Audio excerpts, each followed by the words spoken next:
Assistant commissioner Wazirabad محمد ابراہیم ارباب اور ASP Wazirabad Akhtar نواز تنولی کا علی پور چٹھا کا دورہ۔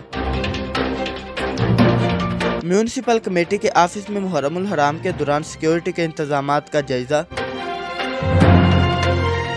امن و امان کے قیام کے حوالے سے مجالس و جلوس کے لائسنس داران، مذہبی رہنماؤں، امن کمیٹی کے اراکین کے ساتھ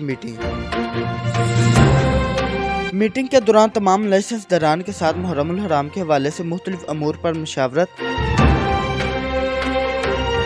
میڈیا سے گفتگو کرتے ہوئے ASP اختر نواز تنولی نے کہا کہ محرم الحرام کے دوران فل پروف سیکیورٹی کو یقینی بنایا جائے گا۔ محرم الحرام کے دوران بین المسالک ہم آہنگی کا فروغ، امن و امان اور قومی یکجہتی کی فضا کا قیام پولیس کی اولین ترجیح ہے، جبکہ اسسٹنٹ کمشنر محمد ابراہیم ارباب نے کہا کہ CCTV کیمروں کے ساتھ ساتھ جلوس کے راستوں کی صفائی ستھرائی، لائٹنگ سمیت ہر ممکن سہولیات فراہم کی جائیں گی۔ اس موقع پر SHO گوہر عباس بٹی، پرائس کنٹرول مجسٹریٹ حاکم نواز اور چیف آفیسر میونسپل کمیٹی سید سروش اقبال بھی موجود تھے۔ کیمرہ مین سے بٹ کے ساتھ ویس نوید AR نیوز علی پور چٹھا۔